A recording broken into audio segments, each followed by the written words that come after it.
penyebab tim nasional Indonesia tidak lolos ke babak 32 besar Piala Dunia usia 17 di Qatar. Oke, Assalamualaikum warahmatullahi wabarakatuh. Nanti teman-teman silakan tulis di kolom komentar bagaimana pendapat teman-teman, apa kira-kira penyebab tim nasional Indonesia ini tidak lolos ke babak 32 besar FIFA World Cup usia 17 yang berlangsung di Qatar tanggal 3 sampai 27 November. Oke, di sini gue mencatat ada beberapa faktor, terutama ini faktor penentu di pertandingan terakhir atau match day ketiga. Ya, match day ketiga ini sangat menentukan dan itu merupakan yang membuat tim nasional Indonesia usia 17 gagal lolos ke babak 32 besar FIFA World Cup. Oke, yang pertama, pertandingan pertama kita menghadapi Zambia itu sangat buruk sekali. Saya rasa kita di awal-awal memang bisa mencetak gol, tetapi kita hanya kalah di 7 menit yang dikuasai oleh akhir babak pertama di timnas Mali, di mana dalam hanya waktu 7 menit kita kejebolan 3 gol ya, di menit 35, 37 dan 44. Itu kesalahan yang sangat fatal dan kita membuang-buang peluang di pertandingan menghadapi Mali. Seandainya di pertandingan melawan Mali kita tidak kejebolan selisih 2 gol atau tidak kalah 3-1, mungkin kita akan kecil jarak selisih minus gol kita, atau kita di sana menghadapi Zambia misalkan seri aja ya, dengan tidak membuang-buang peluang ya, itu kita pasti lolos ke babak 32 besar. Sayang sekali kita punya banyak peluang ketika menghadapi Zambia, tidak mampu dimanfaatkan. Mirza Firzatullah salah satunya, dan juga Evandra Florasta ya, itu sudah satu lawan kiper ketika menghadapi Zambia tidak mampu diselesaikan dengan baik. Bola enak banget ya ibaratnya, cuman ya ditaruh doang begitu.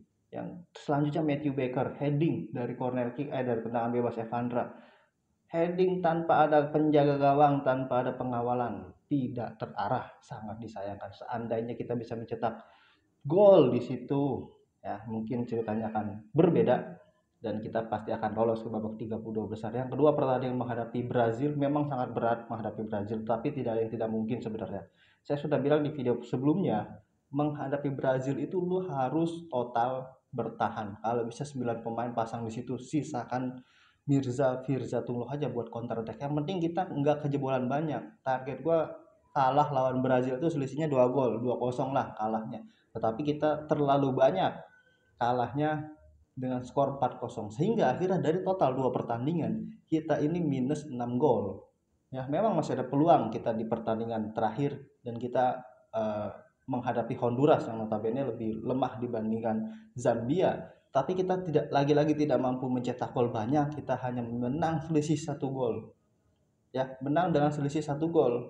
Sebenarnya itu masih terbuka ketika sebelum kita menghadapi Honduras itu dua negara, dua tim dari dua grup itu sudah pasti di bawah Indonesia jika Indonesia menang, karena klasmen di peringkat 3 terbaik ya, itu 8 tim yang diambil dan 4 tim yang gugur, dan 2 ini udah gugur sebenarnya, Qatar dan juga Costa Rica, pada saat kita sebelum bertanding menghadapi Honduras. Artinya masih ada 2 negara yang bakalan gugur. Masa kita termasuk yang gugur padahal kita di sana masih ada peluang ya. Nah, yang sadisnya di pertandingan terakhir itu Chili bisa menang atas Kanada, padahal Kanada bermain mata dengan Chili karena sama-sama dari negara Amerika, cuman bedanya antara CONMEBOL dan juga CONCACAF aja.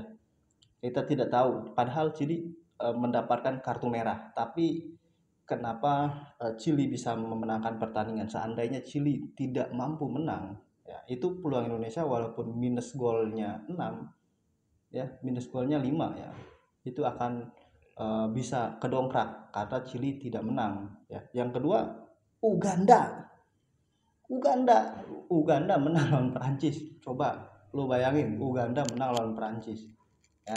Memang ini kelompok umur, tapi ya yang benar aja kan gitu. Harapan gua nih di grup Prancis, Chili, Kanada dan juga Uganda, itu Prancis menang atau seri lah ya lawan Uganda. Itu kalau dia seri dan juga Kanada lawan Chili juga bukan Chili yang menang, seri aja ya, itu Indonesia sudah 3 tim sebelum Indonesia bertanding itu udah 3 tim yang sudah pasti tidak lolos atau tereliminasi, 3 tim dari peringkat tiga terbaik, karena kan 4 kan yang gugur, total 12 grup yang diambil 8 ya, dan 4 gugur. Dan itu kalau itu terjadi itu sudah tiga sudah pasti gagal lah ibaratnya. Yang berikutnya Irlandia lawan Paraguay. Sebenarnya Irlandia bisa aja memenangkan pertandingan, tetapi lagi-lagi mungkin karena ada babak berikutnya, pemain juga bermain aman hingga akhirnya Irlandia ini pertandingan match ketiga imbang 0-0. Lalu Arab Saudi lawan Mali cuma menang 2-0, padahal Arab Saudi sangat lemah sekali ya. Artinya bukan dalam performa terbaik, tetapi Mali hanya memenangkan 2 gol. Memang menang berapapun Mali akan lolos ya, tapi ini kan berpengaruh juga kepada selisih gol Indonesia. Yang kedua Burkina Faso, yang berikutnya Burkina Faso juga menang atas Tajikistan. Padahal kita berharap ini Tajikistan bisa memenangkan pertandingan, tapi itu hanya sebuah skenario atau analisa yang gue buat. Jadi teman-teman silahkan tulis di kolom komentar pendapatnya mengenai match day ketiga dari pertandingan yang lain ya. Itu menurut gua ya patut diperdebatkan lah, ibaratnya pertandingan match day terakhir terutama Uganda lawan Perancis. Nah, yang kedua Indonesia memang tidak mampu mencetak gol banyak dan kejebolannya sangat banyak hingga akhirnya minus.